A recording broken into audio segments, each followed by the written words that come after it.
जय गुरु जी, शुक्राना गुरु जी, मेरी प्यारी संगत जी, गुरु जी का अनंत अनंतम शुक्राना संगत जी, गुरु जी के दर्शन कर लो। ओम नमः शिवाय, शिव जी सदा साय, ओम नमः शिवाय, गुरु जी सदा साय। संगत जी, गुरु जी कहते हैं कि तेरे कोड़ो इतने सत्संग होने हैं, इतने सत्संग होने हैं, इतने सत्संग होने हैं कि तेरे को संभाले नहीं जाने। संगत जी, गुरु जी मैं चाहता हूँ कि मेरा हर दिन सत्संग में जाए। मैं गुरु जी आपके लिए भजन भी गा सकता हूँ। है संगत जी, कोई भी किसी को भी सत्संग करवाना हो, सत्संग जी हमें कांटेक्ट कर लेना। हमारे पास लंगर सेवा के लिए आंटी जी भी है जो आपका पूरा लंगर प्रिपेयर करके दे देंगी, हैं संगत जी। और हम आपका पूरा सत्संग भी करवा देंगे अच्छे से। गुरु जी के भजन भी लाइव भी गाएंगे, आपको कुछ मतलब पॉजिटिव थिंकिंग भी देंगे और मोटिवेशन स्पीच भी आएगी उसमें। जो गुरु जी से रिलेटेड काफ़ी लोगों के सवाल होते हैं वो सब कुछ हम आपके लिए करेंगे।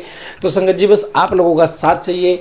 जय गुरु जी, शुक्राना गुरु जी। ओम नमः शिवाय, शिव जी सदा साय, ओम नमः शिवाय, गुरु जी सदा साय। जय गुरु जी। और हाँ संगत जी, आज के पाठ में गुरु जी ने हमें ऐसा ग्रह ब्लेस किया है, जिस ग्रह को ब्लेस होते ही जैसे हमारे राहु केतु शुक्र शनि होते हैं ना, तो आज आपको पाठ में पता चलेगा। और पूरे 108 नाम महाशिव के हमें पता लगने वाले हैं। और संगत जी पाठ के एंड में आपको बताऊंगा वो ग्रह कौन सा है जिसके ग्रह से हमारे हमको अब फर्श से अर्श तक लेके जाने वाले गुरु जी, फर्श से अर्श तक गुरु जी लेके जाने वाले हैं। जय गुरु जी, शुक्राना गुरु जी। जय गुरु जी। नंदीश्वर द्वारा शुक्राचार्य का अपहरण और शिव द्वारा उनका निगला जाना। 100 वर्ष के बाद शुक्र का शिवलिंग के रास्ते बाहर निकलना, शिव द्वारा उनका शुक्र नाम रखा जाना, शुक्र द्वारा जपे गए मृत्युंजय मंत्र और शिवाष्टोत्तर सतनाम स्तोत्र का वर्णन, शिव द्वारा अंधक को वर प्रदान। व्यास जी ने पूछा कि महान बुद्धिमान संत कुमार जी, जब वह महान शंकर एवं रोमांचकारी संग्राम चल रहा था, उस समय त्रिपुरारी शंकर ने दैत्य गुरु विद्वान शुक्राचार्य को निगल लिया था। यह घटना मैंने संक्षेप में ही सुनी है, अब आप उसे विस्तार पूर्वक वर्णन कीजिए। पिनाकधारी शिव के उदर में जाकर उन महायोगी शुक्राचार्य ने क्या किया था? शंभु की जठरा अग्नि ने उन्हें जलाया क्यों नहीं? भृगुनंदन बुद्धिमान शुक्र भी तो कल्पांतकालीन अग्नि के समान उग्र तेजस्वी थे। वे शंभु के जठर पंजर से कैसे निकले? उन्होंने कैसे और कितने काल तक आराधना की थी? तात उन्हें जो मृत्यु का समन करने वाली पराविद्या प्राप्त हुई थी, वह विद्या कौन सी है जिससे मृत्यु का निवारण हो जाता है? मुने लीला विहारी देवादि देव भगवान शंकर के त्रिशूल से छूटे हुए अंध को गणाध्यक्षता की प्राप्ति कैसे हुई? तात मुझे शिव लीला मृत्य श्रवण करने की विशेष लालसा है, अतः आप मुझ पर कृपा करके वह सारा वृत्तांत पूर्ण रूप से वर्णन कीजिए। ब्रह्मा जी कहते हैं कि अमित तेजस्वी व्यास जी ने इन वचनों को सुनकर संत कुमार शिव जी के चरण कमलों का स्मरण करके कहने लगे। संत कुमार जी ने कहा कि मुनिवर, भगवान शंकर के प्रथमों की यह अत्यंत विजय होने लगी है। तब अंधक घबराकर शुक्राचार्य जी के शरण में गया और उसने गिड़गिड़ाकर मृत संजीवनी विद्या के द्वारा मरे हुए असुरों को जीवित करने की प्रार्थना की। इस पर शुक्राचार्य ने शरणागत धर्म की रक्षा करना उचित समझा। फिर तो वह युद्ध स्थल में गए और आदरपूर्वक विद्या के स्वामी शंकर का स्मरण करके एक एक दैत्य पर मृत संजीवनी विद्या का प्रयोग करने लगे। उस विद्या का प्रयोग होते ही वे सभी दैत्य दानव वीर एक साथ ही हथियार लिए हो उस प्रकार उठ खड़े हुए मानव सभी अभी सोकर उठे हों। जैसे पूर्णतः अभ्यस्त किया हुआ वेद समरभूमि में बादल और श्रद्धापूर्वक ब्राह्मणों को दिया हुआ धन आपत्ति के समय तुरंत प्रकट हो जाता है, उसी प्रकार वे उठ खड़े हुए शुक्राचार्य के संजीवनी प्रयोग से जब बड़े बड़े दानव जीवित होकर प्रथमों को बुरी तरह मारने लगे, तब प्रथमों ने जाकर प्रथमेश्वर इस शिव को समाचार सुनाया। तब शिव जी ने कहा कि नंदिनी, तुम अभी तुरंत ही जाओ और दैत्यों के बीच से द्विज श्रेष्ठ शुक्राचार्य को इस प्रकार उठा लाओ जैसे बाज लवा को उठा ले जाता है। संत कुमार जी कहते हैं कि महर्षि वृषध्वज के योग कहने पर नंदी साण के समान बड़े जोर से गरजे और तुरंत ही सेना को लांघकर उस स्थान पर जा पहुंचे जहां भृगुवंश के दीपक शुक्राचार्य विराजमान थे। वहां समस्त दैत्य हाथों में पास खड़ग वृक्ष पत्थर और पर्वतखंड लिए उनकी रक्षा कर रहे थे। यह देखकर बलशाली नंदी ने उन दैत्यों को विशुद्ध करके शुक्राचार्य का उसी प्रकार अपहरण कर लिया जैसे सर्प हाथी को उठा ले जाता है। महाबली नंदी द्वारा पकड़े जाने पर शुक्राचार्य के वस्त्र खिसक गए और उनके आभूषण गिरने लगे, केस खुल गए। तब देव शत्रु दानव उन्हें छुड़ाने के लिए सिंहनाद करते हुए नंदी के पीछे दौड़े और जैसे मेघ जल की वर्षा करते हैं उसी तरह नंदी सिर के ऊपर वज्र त्रिशूल तलवार फरसा बरेठी और गोफर आदि अस्त्रों की उग्र वृष्टि करने लगे। तब उस देवासुर संग्राम के विकराल रूप धारण करने पर गणादि राज नंदी ने अपने मुख की आग से सैकड़ों शस्त्रों को भस्म कर दिया और भृगुनंदन को दबोच कर शत्रुदल को व्यथित करते हुए शिव जी के समीप आ पहुंचे। शीघ्र ही उन्हें निवेदित करते हुए बोले, भगवान हे शुक्राचार्य उपस्थित हैं। तब भूतनाथ देवादिदेव शंकर ने पवित्र पुरुष द्वारा प्रदान किए हैं उपहार की भांति शुक्राचार्य को पकड़ लिया और बिना कुछ कहे उन्हें फल की तरह मुख में डाल लिया। उस समय समस्त असुर उत्सव से हाहाकार करने लगे। व्यास जी तब गिरिजेश्वर ने शुक्राचार्य को निगल लिया। तब दैत्यों की विजय की आशा जाती रही। उस समय उनकी दशा सूंड रहित गजराज सिंहहीन शान मस्तक विहीन देह अध्ययन रहित ब्राह्मण उद्यमहीन प्राणी भाग्यहीन के उद्यम पति रहित स्त्री फल वर्जित बाण पुण्यहीन की आयु व्रत रहित वेदाध्ययन एकमात्र वैभव शक्ति के बिना निष्फल हुए कर्म समूह सूरताहीन अक्षत्रिय और सत्य के बिना धर्म समुदाय की भांति शोचनीय हो गई। दैत्यों का सारा उत्साह जाता रहा। तब अंधक ने महान दुख प्रकट करते हुए अपने सूरवीरों को बहुत उत्साहित किया और कहा कि वीरों जो रणांगन छोड़कर भाग जाते हैं उनकी ख्याति अब अपी स्वरूपी कालिमा से मलिन हो जाती है और उन्हें इस लोक में तथा परलोक में कहीं भी सुख नहीं मिलता। यदि पूर्वजन्म रूपी मल का अपहरण करने वाले दत्तार्थी रण तीर्थ में अवगाहन कर लिया है तो अन्य तीर्थों में स्नान दान और तप की क्या आवश्यकता है, अर्थात इसका फल रणभूमि में प्राण त्याग करने से प्राप्त हो जाता है। दैत्यराज के इस वचन को पूर्ण रूप से धारण करके वे दैत्य तथा दानव रणबेरी बजाकर रणभूमि में प्रथम गणों पर टूट पड़े और उन्हें मंथने लगे तथा बाण खड़ग वज्र सरीके कठोर पत्थर भुसुंडी भिंदी पाल शक्ति भाले फरसे खड्डवांग पटिष्ठ त्रिशूल लकुट और मुसलों द्वारा परस्पर प्रहार करते हुए भयंकर मारकाट मचाने लगे। इस प्रकार अत्यंत घमासान युद्ध हुआ। इसी बीच विनायक सकंद नंदी सोमनदी वीर नैगमय और महाबली बैसाख आदि उग्रगणों ने त्रिशूल शक्ति और बाण समूह की धारावाहिक वर्षा करके अंधक को अंधा बना दिया। फिर तो प्रथमों तथा असुरों की सेनाओं में महान कोलाहल मच गया। उस घोर शब्द को सुनकर शंभु के उदर में स्थित शुक्राचार्य आश्रय रहित वायु की भांति निकलने का मार्ग ढूंढते हुए चक्कर काटने लगे। उस समय उन्हें रुद्र के उदर में पाताल सहित सातों लोक ब्रह्मा नारायण इंद्र आदित्य और अप्सराओं के बीच विचित्र भुवन तथा वह प्रथमासुर संग्राम भी दिख पड़ा। इस प्रकार वे 100 वर्षों तक शिवजी की कुक्षी में चारों ओर भ्रमण करते रहे, परंतु उन्हें उसी प्रकार कोई छिद्र नहीं दिख पड़ा जैसे दुष्ट की दृष्टि सदाचारी के छिद्रों को नहीं देख पाती। तब भृगुनंदन ने शिवयोग का आश्रय ले एक मंत्र का जप किया।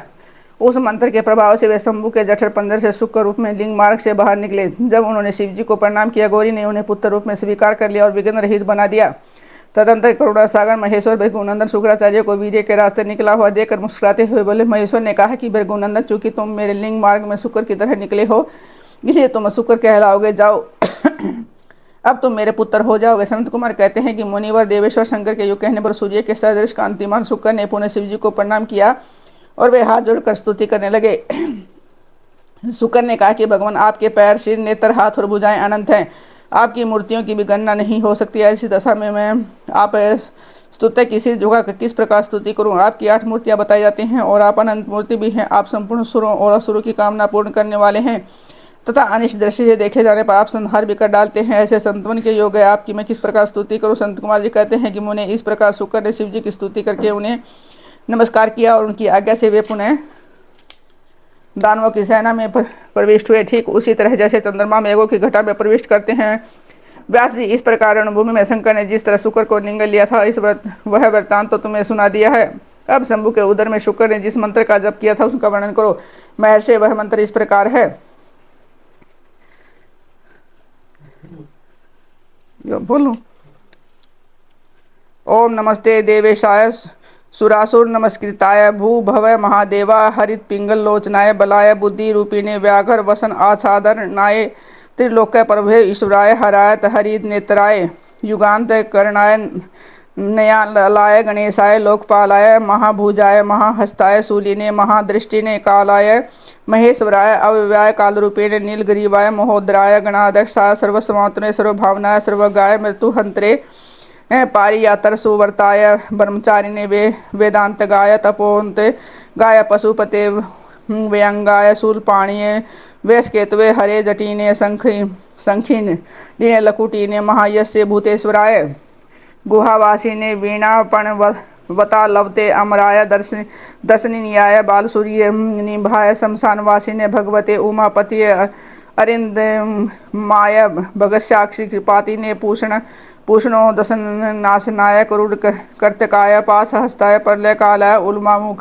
मुखाय अग्निकेतवे मुने दीप्ताय विषामपतिये उन्नतिये जनकाय चतुर्थकाय लोक सतमाय वाम देवाय वाग दक्षिणाय वाम तो भिक्षुवे भिक्षु रूपिणे जटिने स्वयं जटिलाय शुक्र हस्त प्रतिहस्तकाय वसूनाम शतमकाय कर्तवे कर्तुकराय कालाय मेघाविने मधुकराय चलाय वानस्पत्याय वाजसनेति नेति से समा आश्रम पूजिताय जगत धात्रे जगत कर्त्रे पुरुषाय शाश्वताय ध्रुवराय धर्मा अध्यक्षाय त्रिवमर्तने भूत भावनाय त्रिनेत्राय बहुरूपाय सूर्यास्तु संप्रभाय देवाय सर्वतुर्य निनादिने सर्वबाधा विमोचनाय वंदनाय सर्वधारिणे धर्मोत्तमाय पुष्प दान्तयाय विभागाय मुखाय सर्वहराय हरिणे सर्वसेदवारिणे भीमाय भीम पराक्रमणाय ओम नमो नमो नमः।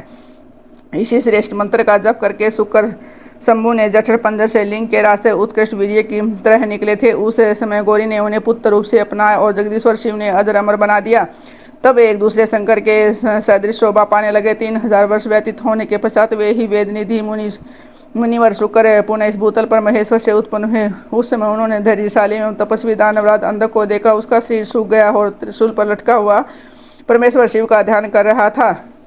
वह शिव जी के 108 नामों का इस प्रकार समन करा था। महादेव देवताओं में महान विरूपाक्ष से विकराल नेत्रों वाले चंद्राध्य के कृत शेखर मस्तक पर अर्धचंद्र धारण करने वाले अमृत स्वरूप शाश्वत सनातन स्थानु समाधिस्थ होने पर ठूठ के समान स्थिर नीलकंठ गले में नील चिन्ह धारण करने वाले पिनाक नामक धनुष धारण करने वाले वृषभाग से वृषभ के नेत्र श्रीखे विशाल नेत्रों वाले महाज्ञेय महान रूप से जानने योग्य पुरुष अंतर्यामी सर्वकाम संपूर्ण कामनाओं को पूर्ण करने वाले कामारी कामदेव के शत्रु कामदहन कामदेव को दग्ध करने वाले कामरूप इच्छानुसार रूप धारण करने वाले कपर्दी विशाल जटाओं वाले विरूप विकराल रूपधारी गिरिवर कैलाश पर शयन करने वाले भीम भयंकर रूप वाले श्री की बड़े बड़े जबड़ों वाले रक्तवासा लाल वस्त्रधारी योगी योग के गाता काल दहन काल को भस्म कर देने वाले त्रिपुरों के संहार करता कपाली कपाल धारण करने वाले गूढ़ वर जिनका व्रत प्रकट नहीं होता गुप्त मंत्र गोपनीय मंत्रों वाले गंभीर स्वभाव वाले